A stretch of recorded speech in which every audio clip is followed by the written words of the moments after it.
Join me as I dive into history and challenge myself to uncover whether Attila the Hun really was the most fearsome warlord of all time. Few names in history evoke fear and fascination quite like Attila the Hun, the man who struck terror into the heart of Europe and earned the ominous title, the Scourge of God. But who was this enigmatic leader, and how did he come to wield such power over the ancient world?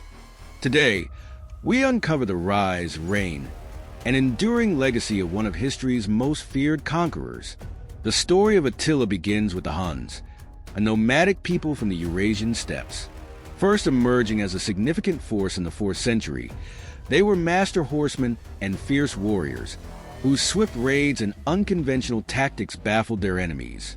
By the early 5th century, the Huns had established themselves as a dominant power, pressuring the borders of the Eastern Roman Empire. Attila was born into this warrior culture around 406 AD. Little is known about his early life, but by 434, he and his brother Bleda had become co-rulers of the Huns. Together, they forged alliances and demanded tribute from the Romans, setting the stage for their empire's expansion. However, Attila's ambitions soon outgrew the shared leadership with Bleda. According to some accounts, he had his brother killed to take sole control. With the throne secured, Attila's reign began in earnest, and the world would never be the same. Attila quickly earned his fearsome reputation. His most infamous campaigns targeted both the Eastern and Western Roman empires. He demanded massive tributes from Constantinople, and when they hesitated, he unleashed devastating attacks across the Balkans. By 451 AD, Attila set his sights on Gaul, modern-day France. Here, he faced a coalition of Romans and Visigoths in one of the ancient world's most pivotal battles, the Battle of the Catalonian Plains. Though the Huns were forced to retreat, Attila remained a formidable threat.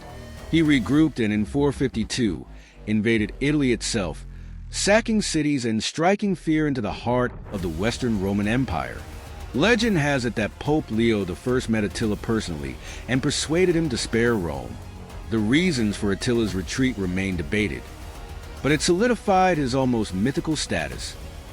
What made Attila so effective as a leader?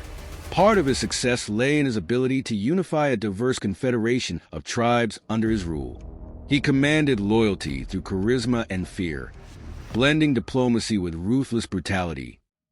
The Huns' tactics were revolutionary for their time. They utilized speed, psychological warfare, and the composite bow to outmaneuver more heavily armed foes. But Attila wasn't just a warlord. He was also a shrewd politician.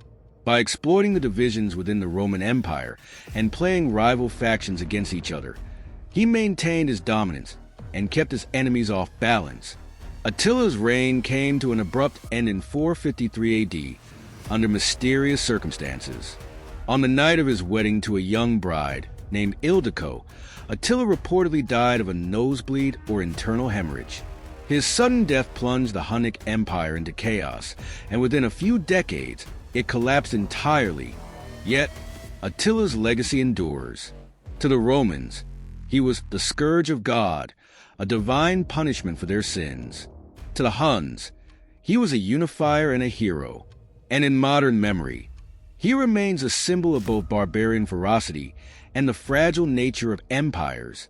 Attila's story is a reminder of the delicate balance of power in history. His rise challenged the might of Rome, reshaped the map of Europe, and left a legacy that continues to captivate historians and storytellers alike. What do you think? Was Attila a ruthless villain or a misunderstood leader? Let us know in the comments below. And don't forget to like, subscribe, and hit the notification bell for more journeys into the past.